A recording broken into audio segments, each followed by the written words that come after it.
Coucou les Niro, Coucou les Niro, bienvenue à la maison. Alors, moi, j'ai quelque chose à vous dire. Ouais. Voilà. C'est un message qu'on reçoit régulièrement.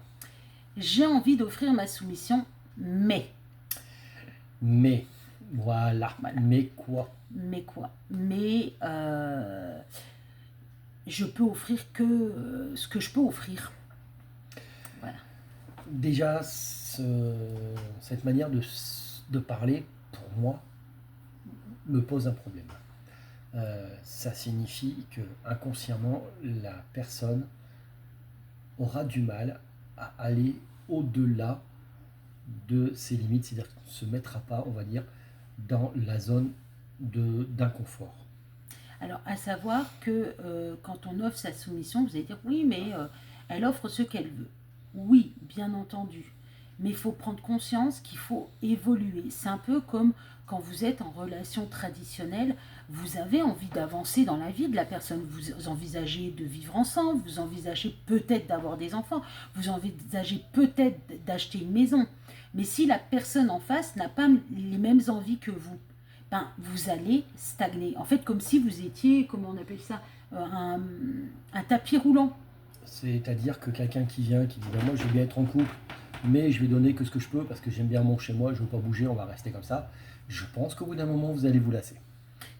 Voilà, donc oui, offrir au départ, mais il faut être consciente et conscient en tant que soumis ou soumise qu'il va falloir évoluer. Par exemple, justement, hier, on m'a demandé, mais est-ce que quand Monsieur Alain te dit de te taire, t'es pas frustré? Qu'est-ce qui va te frustrer? Qu'est-ce qui fait que tu ne pourras pas être eux dans le fait que justement il a toute puissance? Et j'ai dit, bah, moi c'est le fromage, m'interdire de fromage, et qui pourrait me frustrer. Mais est-ce que la frustration ne fait pas partie justement de ça? Encore une fois, la frustration fait partie, mais ça reste de la frustration. C'est pas quelque chose de systématique. J'irais même jusqu'à dire systémique. C'est-à-dire que c'est systémique, c'est qui revient dans le système en fait. Ça peut pas être systémique parce que si c'est systémique, ce n'est plus de la frustration. D'accord. Et par exemple, on parlait hier, alors j'ai un défaut, j'ai du mal à tourner mes phrases et à demander, en fait je dis pas, est-ce que je peux sortir? Je dis, voilà, je mettre vais la forme, c'est pas mettre la c'est forme, mettre la pardon, forme. excusez-moi. Voilà, vous voyez. Je dis, voilà, par exemple, je vais aller manger au McDo avec mes enfants, mais à savoir que je sais que si monsieur me dit non, ce sera non. Il n'a pas besoin de se justifier. En fait, elle va implicitement me demander l'autorisation. Attention pour les oreilles chastes, je sais, c'est un monde hiérarchique, ça va peut-être vous choquer, c'est notre monde, il a consenti, donc fatalement, c'est comme ça. Elle doit me demander l'autorisation pour sortir. Oui. Mais s'il dit non, c'est non. Sauf que Lily, et ce qui est humain, me demande indirectement l'autorisation. Oui. Elle ne me demande pas l'autorisation. Elle me prévient.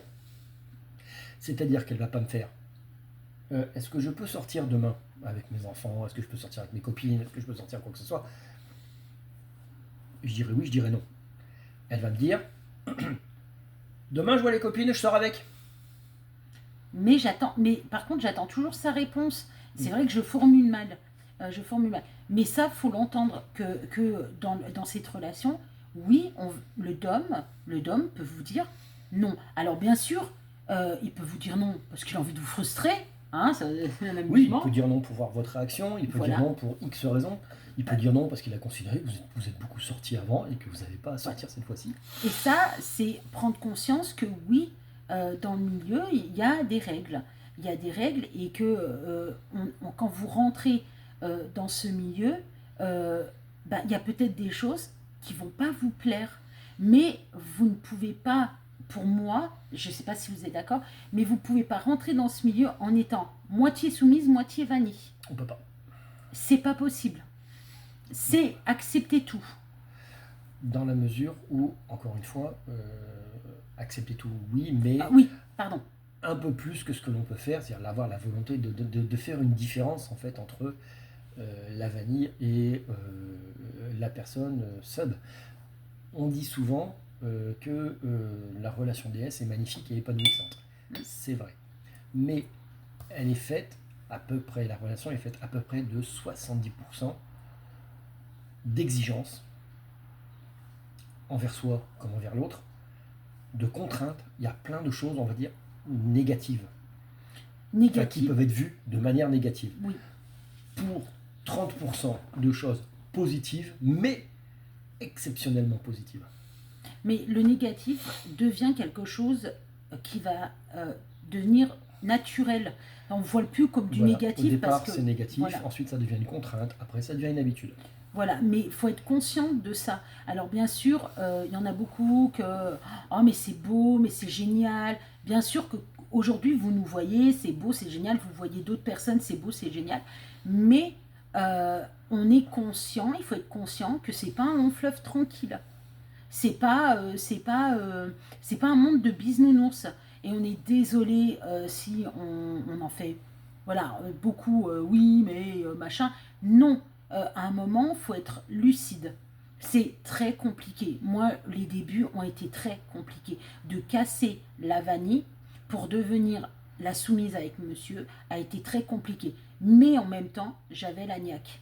Honnêtement, j'avais la niaque, je me suis tenue parce que c'est ça que j'avais envie. Dans ma tête, c'était pas moi j'ai envie de rentrer dans ce genre de relation, mais et doucement, je suis un peu fragile. Ah ouais, mais il faut pas faire ça parce que moi je suis très sensible, je suis très machin, je suis très truc. Oui, il y a la sensibilité et tout, mais il faut pas en prendre des excuses. Faut pas toujours avoir des excuses en disant ouais, mais là c'est compliqué, oui, mais là, oui, c'est compliqué. Mais en sachant qu'on rentre dans ce milieu, c'est compliqué. De toute Après, façon.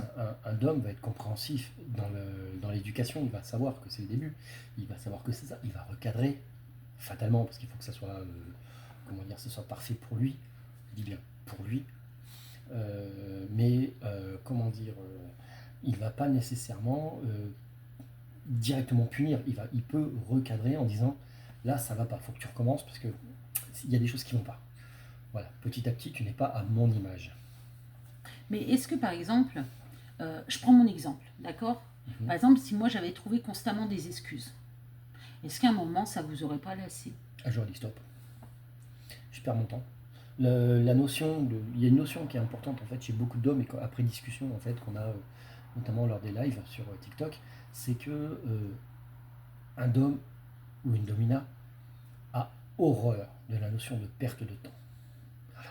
C'est insupportable. La perte de temps est insupportable.